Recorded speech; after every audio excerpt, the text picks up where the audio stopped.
very special occasion of the diplomats. Karibu sana Mheshimiwa Rais, kwa heshima na taadhima naomba kukaribisha. Asante.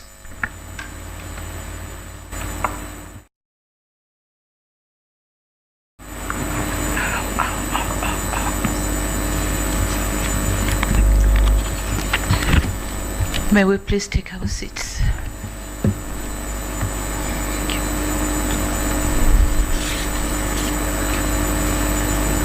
Honorable Ambassador Mahmoud Thabit Kombo, Mr. for Foreign Affairs and East African Cooperation, and the whole team, management and the team from the ministry.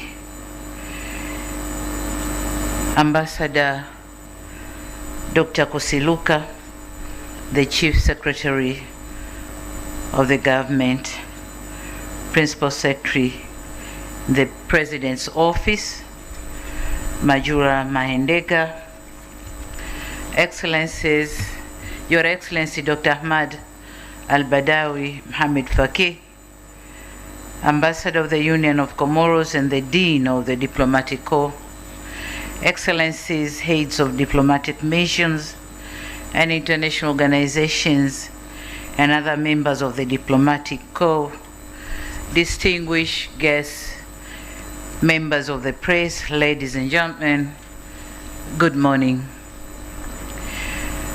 Excellencies, in the spirit of friendship, allow me to once again welcome you to the State House here in Chamwino, Dodoma, to our annual diplomatic gathering. I'm not sure if this time we call it a Shweri party or just a gathering. The first ever to be held here in our capital city. Thank you for honoring my invitation. And as we begin 2026, I extend my warmest wishes for the new year to you and the global leaders you present. I'm aware that there are high commissioners, ambassadors, and representatives of international organizations who have joined the diplomatic community since our last gathering. I warmly welcome you and assure you of my personal and the government's full support during your tour of duty in the country. Excellencies, we meet at a time when the international environment remains complex.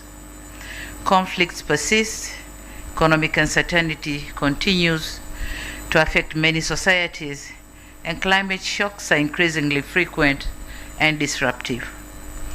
In such a world, Tanzania remains firmly convinced that dialogue, cooperation, and multilateral solutions are indispensable, and the value of diplomacy is not ceremonial, it is essential. The past year has been impactful and one of profound transition, not only for us, but for our neighbors and allies. In memoriam, we pause to honor the prominent global icons who have passed away this last year. Their contributions to development will forever be etched in our history. We extend our deepest condolences to their nations while their legacies challenge us to lead with greater purpose. On the other hand, we have witnessed the wind of change, and we have watched with keen interest the various elections across our continent. We congratulate the newly elected governments in our brotherly nations. Tanzania stands ready to work with these new administrations to strengthen African Union's vision of an integrated and prosperous continent. We note with satisfaction the prevailed democratic resilience across the globe. Despite our own challenges, we celebrate the peaceful transition of power seen in friendly nations abroad, including some of your own countries. Their success provides us with a roadmap for our own institutional reforms. As you are aware, diplomacy is deeply rooted in mutual respect, and I wish to take this moment to extend my warmest congratulations to all nations celebrating their national days this month. Tanzania celebrates with you. Your progress inspires our own, and your friendship is a pillar of our foreign policy. Excellencies, the past year was a significant chapter in Tanzania's journey. Economic diplomacy remained central to Tanzania's foreign policy, with government's efforts focused on attracting investment, strengthening public-private partnerships, and expanding priority sectors to drive economic growth, create employment, and promote inclusive development. My administration remains committed to further unlocking our economy by, among other things, empowering the private sector. Looking ahead, we'll pay particular attention to the blue and green economies, logistics, manufacturing, and digital landscape. Furthermore, we are eager to harness our extractive sector, including natural gas, iron, steel, and critical minerals, to drive national development. Excellencies, as you are aware, we successfully conducted our 7th democratic election, achieving a milestone with nearly 44% women representing in the National Assembly, and the election was solely financed through domestic resources.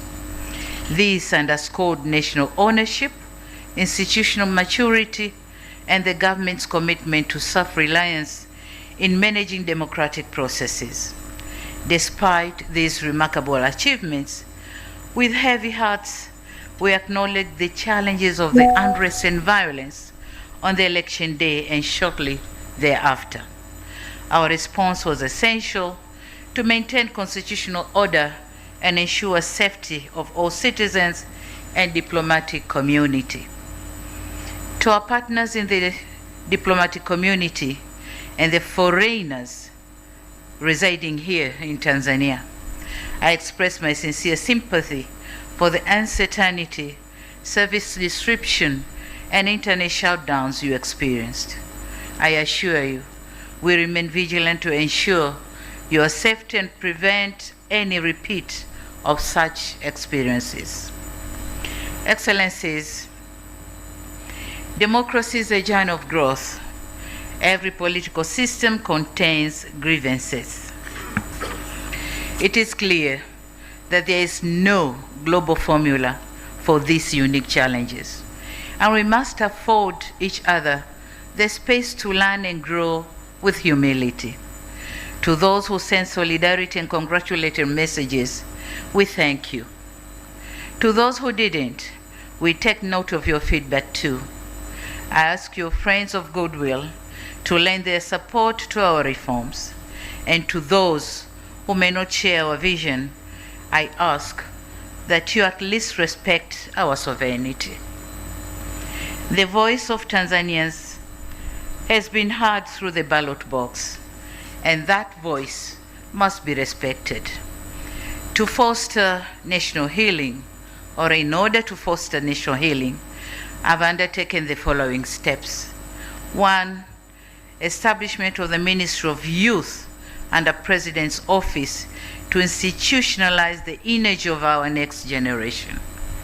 But 2, pardoned 1,787 convicts associated with the unrest and violence of 29th October last year. 3, constituted an independent commission of inquiry in accordance with our Constitution.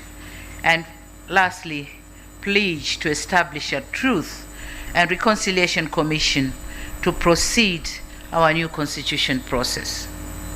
My administration is resolved to use this second term to repair, rebuild, and renew our nation. To my fellow Tanzanians, the discord we witnessed is not who we are. It's not at all. To our international partners, we recognize that stability is the currency of diplomacy. Today, I plead that our path forward will be paved with the stones of justice, dialogue, and a renewed respect for the democratic process. And in this regard, allow me to quote philosopher Søren Kierkegaard, who once said, "Life can only be understood backwards, but it must be lived forwards." In this context, as a country, we understand the mistakes of our past, but our eyes are fixed firmly on the future.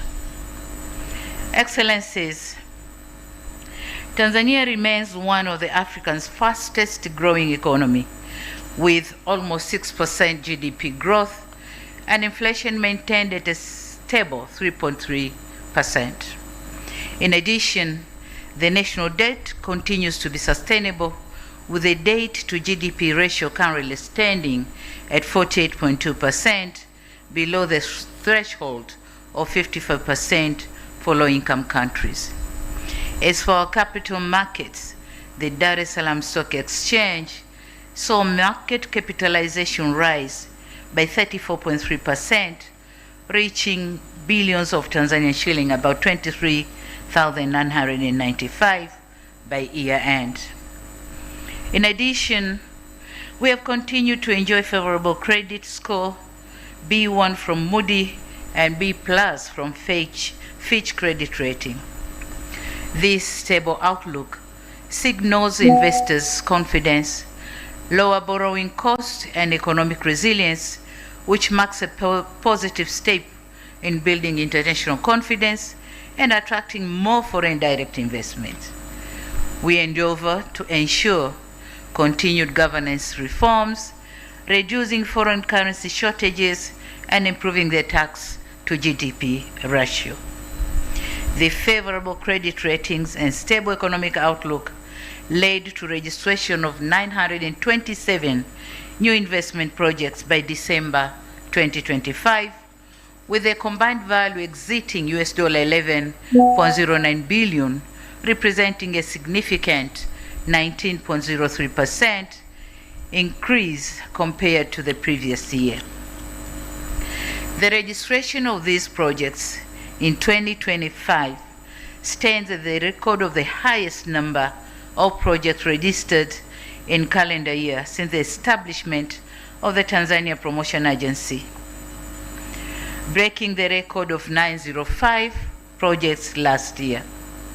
On these 927 projects, 66, equivalent to 7.12%, are expansion projects demonstrating sustained confidence by existing investors in Tanzania's growth trajectory and its investment climate. Collectively, the 927 projects are expected to generate more than 162,895 new jobs for Tanzanians, while foreign direct investment FDI remained robust. Local investors' participation also remained strong, with 288 projects, equivalent to 31.07%, expected to be implemented by domestic investors, reflecting growing confidence among Tanzanian entrepreneurs. To our investors, we pledge to ensure the existing and new investments are protected and secured. On the other hand, in 2025, we continued with our industrialization journey, and we have experienced a rise in key economic sectors. The leading sectors include agriculture, of which its productivity continued to grow, with the food self-sufficiency ratio standing at 120% in 2024-25, reflecting a growth of around 3.2% over the period. In mining, we witnessed a further surge in activity, with mineral production increasing by 48.27 from 10.6 trillion in 2023-24 to 15.8 trillion in 24-25. The percent driven largely by gold, coal, building and industrial material. We are leveraging the 47.27% surge in mineral production witnessed in 2024-25 to bolster our national economic security. We now require large-scale miners to refine and sell at least 20% of their gold to the central bank to bolster our foreign reserves. We have also witnessed notable growth in the tourism sector, with receipts rising from $1.3 billion in 2021 up to $4 billion in third quarter of 2025. Furthermore, Tanzania was honored as the world's leading safari destination 2025 at the World Travel Awards, reaffirming our standing as a premier global destination for wildlife and nature-based tourism.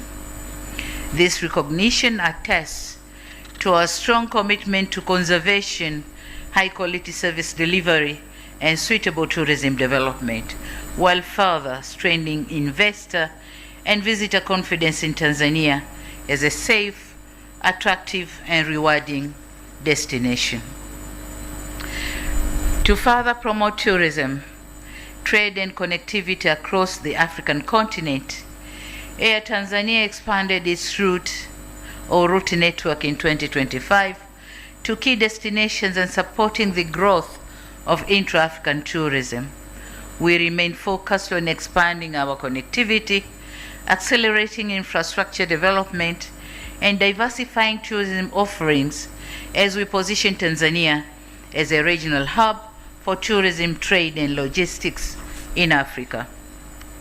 Excellencies, this year marks the launch of Tanzanian Development Vision 2050, or Dira 2050, aiming for double-digit economic expansion through productivity gains in agriculture and industrial value addition. In this regard, we will also prioritize new economic frontiers by unlocking the blue economy, green economy, logistics, and digital landscape. Key focus will also be placed on harnessing natural gas, and our efforts will be geared toward the finalization of the $42 billion liquefied natural gas project, which will position Tanzania as a major player in the global energy market. On the other hand, the country is building an enabling environment that will attract investment, innovation, and promote local value addition in the critical mineral sector. Our drive will be towards promoting responsible investment that power the technologies of tomorrow, support the global energy transition, industrial development, and ensure direct benefits for Tanzanians. We invite governments, private sector actors, and development agencies to come partner with us in this key sector. My government is committed to managing these resources responsibly, transparently, and inclusively. I note with great enthusiasm the recent G20 endorsement of the critical minerals agenda. Tanzania fully supports this initiative and stands ready to engage actively with international partners to ensure that these resources contribute both global clean technologies and inclusive growth at home. Excellencies, as we all know, to unlock the economy, we need to invest in key infrastructure projects. Work is still going on to ensure completion of the standard gauge railway and the East African crude oil pipeline, which is set for completion in July 2026. The completion of Julius Nyerere hydropower plant and the operationalization of the SGR are not just engineering milestones, but engines of our new mineral economy. We are also putting a strong emphasis on value addition, export capacity, and job creation through the special economic zones by linking infrastructure and industrial ecosystems. Our message is clear. Tanzania is moving from exporting raw potential to exporting the value-added commodities. Within this strategy, ports and trade gateways play a critical role. Furthermore, we are advancing strategic projects, including Bagamoyo and its associated industrial ecosystem, not for prestige, but to unlock trade, industry, and competitiveness. Our infrastructure agenda is designed to serve Tanzania and the wider region as a platform for shared growth.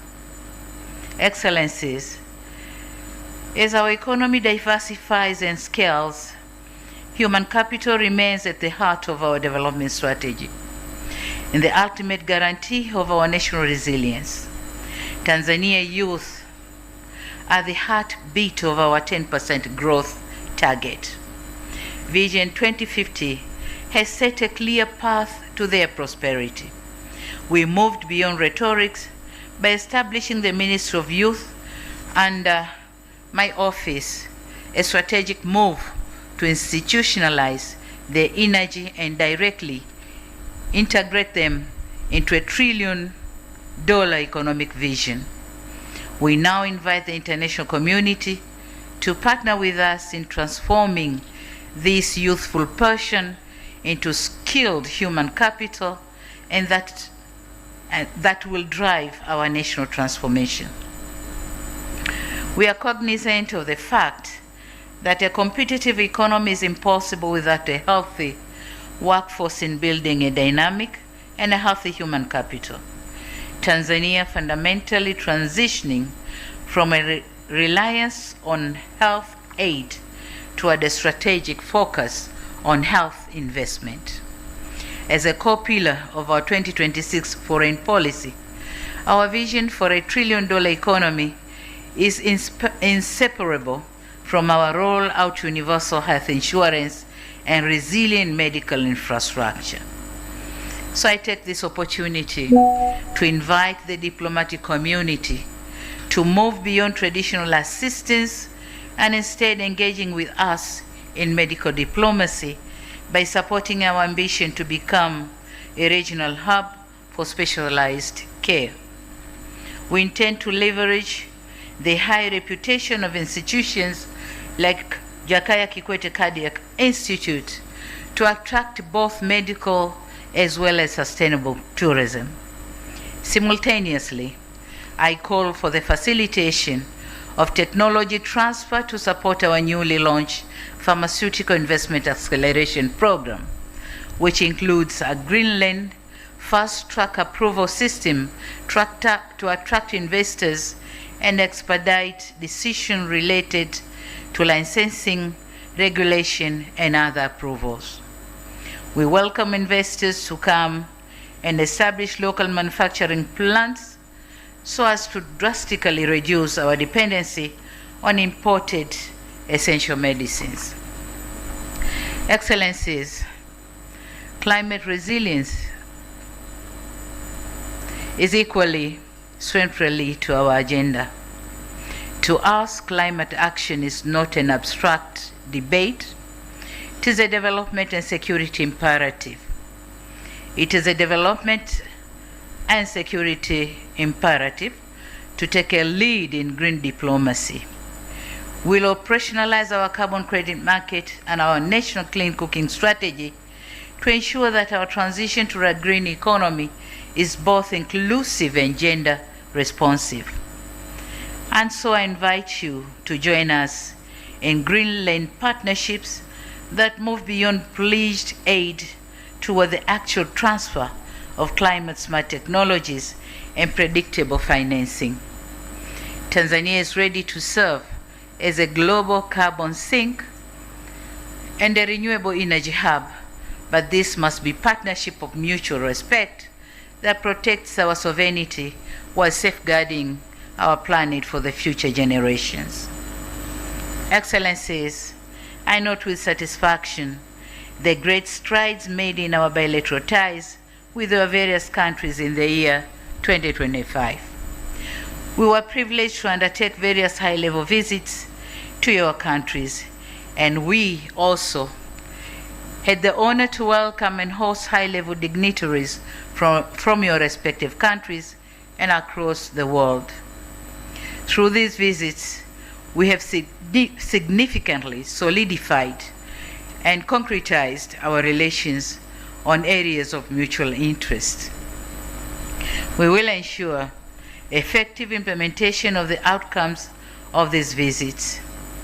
More areas of cooperation are expected to emerge through the joint permanent commissions and joint cooperation commissions and other joint platforms. We value the partnership we have with your respective countries and organizations and appreciate the significant contribution in the implementation of our national development. Excellencies, allow me now to highlight key milestones we made with some of your countries. We remain grateful to the government of the People's Republic of China for the launch of the China-Zambia Prosperity Belt, the securing of the $1.4 billion of the revitalization of the historic Tazara Railway will not just honor the legacy of our two founding fathers, but position Tanzania as the primary logistics gateway to the entire SADC region. As we are modernizing this corridor, we invite more partners to join us in this prosperity belt where our geography, our youth, and our peace converge to be the modern and competitive Africa. On the other hand, we note with satisfaction our partnership with the Russian Federation through the Mantra Tanzania investment in the Mkuju River uranium project. This $1.2 billion investment aims to unlock one of the world's largest uranium deposits and move Tanzania beyond resource extraction to secure high-value technology and thousands of industrial jobs for our youth. As for our partners in the United States, our collaboration on $2.1 billion project of the Kabanga Nickel project is a shining example of our not business as usual approach to bilateral cooperation by moving towards a final investment decision this year. We are not just opening the mine, but launching a modern green industrial revolution. We value these partnerships for its commitment to domestic refining and value addition, ensuring our resources are converted into high-quality jobs and shared prosperity. This spirit of openness and shared prosperity is precisely why our diplomatic family continues to grow. We warmly welcome the Slovak Republic and Republic of Hungary to the Tanzanian diplomatic community, as the opening of their full-fledged embassies in Dar es Salaam marks a significant milestone in our commitment to deepening economic diplomacy and expanding strategic partnership across European continent. In this respect, through you, Excellencies, ambassadors, and high commissioners, on behalf of the government of Tanzania, I wish to extend our sincere gratitude to your governments for the unwavering support that facilitated smooth bilateral engagements. Excellencies, fostering regionalism is one of the key principles of our foreign policy. We firmly believe in and appreciate the role of regional and sub-regional organizations in addressing regional challenges, be it development or peace and security challenges. As the host of the East African community, we remain committed to the East African Vision 2050, and we will continue to champion the Common Market Protocol and the promotion of Kiswahili as a regional lingua franca. Tanzania has successfully moved from a position of cautious protectionism to one of proactive leadership, facilitating free movement of goods, labor, and services that underpins the 2026 goal of a more unified and competitive East African cooperation. Excellencies, as founding member of SADC, our role in the region will continue to be defined by a resolute commitment to collective security and the principle that regional development is impossible without peace. Tanzania can be viewed as a consensus builder for its pivotal role of successfully hosting the landmark joint EAC SADC summit in Dar es Salaam to harmonize fragmented peace processes into a single cohesive African-led framework. The summit sent a clear message that just as our challenges are shared, so must be our solutions, reaffirming the mantra African solutions for African problems. Excellencies, on the continental stage, Tanzania's voice has never been more vital. As the third vice chairperson of the African Union and a member of the African Union Peace and Security Council over the past 4 years, the United Republic of Tanzania has played an active and constructive role in shaping Africa's governance and peace and security architecture. Guided by a long-standing tradition of Pan-African solidarity and responsible multilateralism, Tanzania has consistently championed diplomacy, inclusive dialogue, and African-led solution as the most effective pathways to conflict resolution, social cohesion, national unity, and lasting stability. Through principled engagement in council deliberations, calm and balanced diplomacy, and steadfast respect to constitutional order, Tanzania has contributed meaningfully to timely responses to conflict and emerging security challenges, thereby enforcing or reinforcing the credibility, unity, and effectiveness of African Union Peace and Security Council in advancing a peaceful, secured, and resilient continent. Excellencies, in addition, we are using our mandate in the AU Bureau to drive the second 10-year plan of Agenda 2063, specifically focusing on African Free Continental Trade Area, full implementation and the global elevation of Kiswahili as a tool for trade. In leveraging the African Continental Free Trade Area, Tanzania continues to engage in trade activities, whereas we have recorded positive balance of trade through the African Continental Free Trade Area Guided Trade Initiative. Also, as the champion of women and youth in trade and African Continental Free Trade Area, I call upon the international community to support the financial inclusion agenda for women and youth to facilitate their involvement in trade. On multilateralism, Excellencies, we are meeting at a time when the global architecture of cooperation is under strain.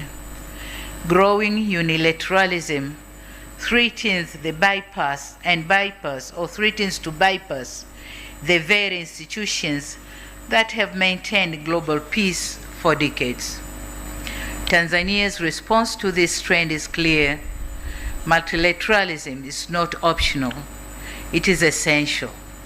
Tanzania's commitment to regionalism and multilateralism remains unshaken.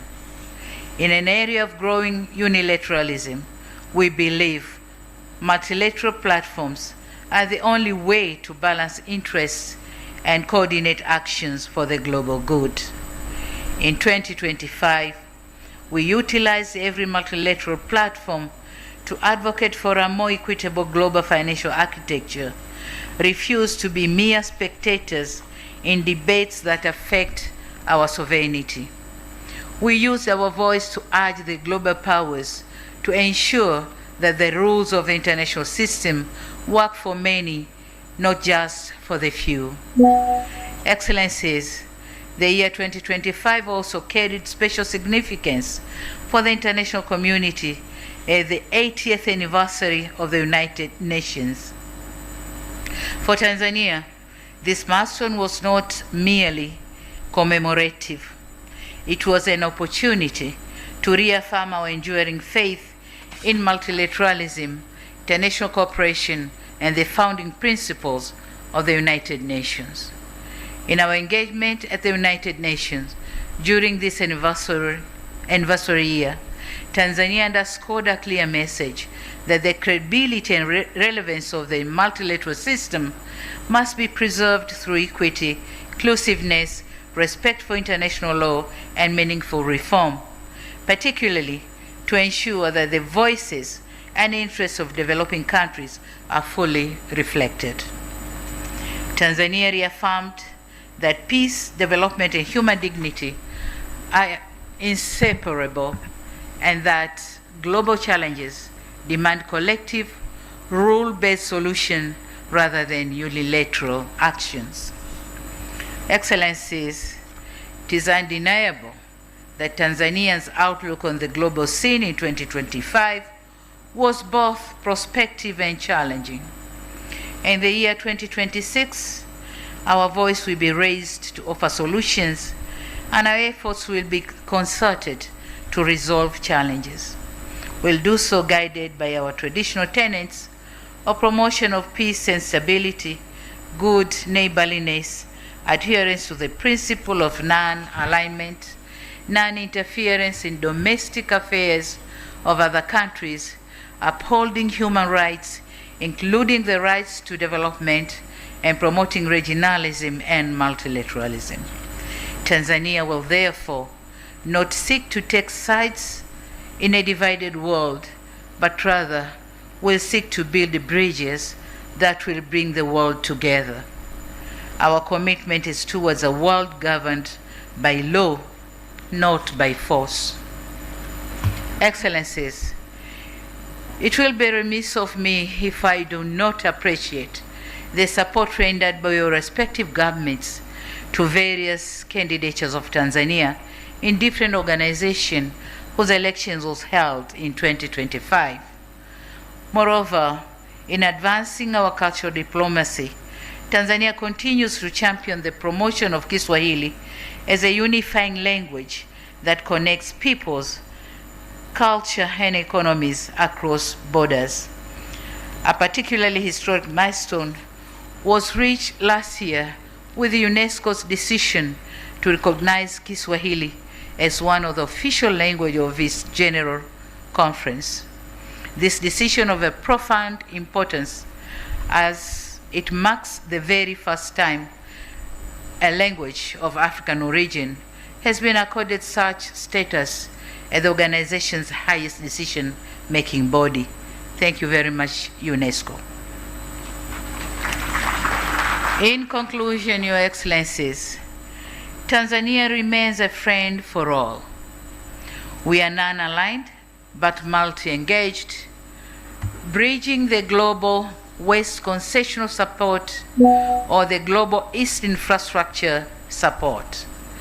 We seek sovereign pragmatism and engage in partnership that respect our autonomy while delivering mutual prosperity. The United Republic of Tanzania is focusing on its future. We seek trade, not aid, technology transfer, not technical assistance. We welcome collaboration in de-risking projects through development financing institutions, export credit, blended finance, and risk insurance. We encourage deeper private sector linkages and strong people-to-people ties through education, skills partnership, and cultural cooperation. We are building a nation that has learned from its past and focusing on its future. I urge you to look beyond the headlines of the past months and see the structural reforms we are undertaking. Our doors are open, our policy is clear, and our resolve is firm. Let us move from dialogue to delivery and from shared intent to shared impact. Let us build together for global prosperity. I end my remarks as I began by wishing you, your families, staffs, governments, organizations a happy and prosperous New Year 2026. May I now request you to join me in a toast.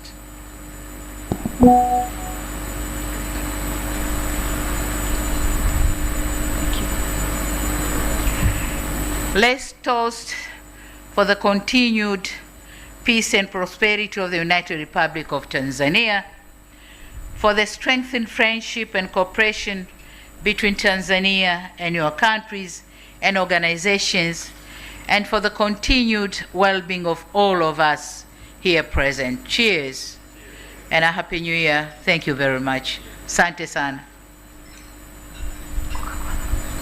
Coca-Cola. Coca.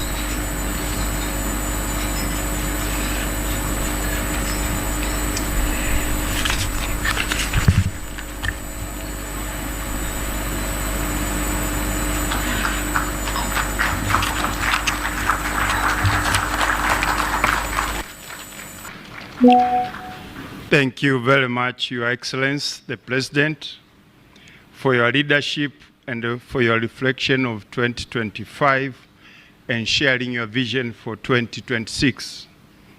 And specifically, you are resolved to use your second term to repair, rebuild, and renew our nation. This, Your Excellency, is truly living the saying that life can only be understood backwards, but it must be lived forward. And for that to happen, your call for partnership speaks volumes. That Tanzania remains a friend for all. Your Excellency, the President, we thank you. Your Excellencies, honorable guests, we will now move forward from formal remarks to a one-by-one greet Her Excellency the President session. Your Excellency, with your permission, may I kindly invite you to proceed to the center of the stage for the diplomatic community to greet you.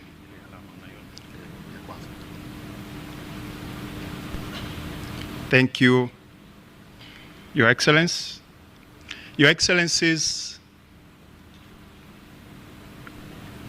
we kindly request that we keep it brief.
Your Excellencies, we kindly remind you to keep it brief.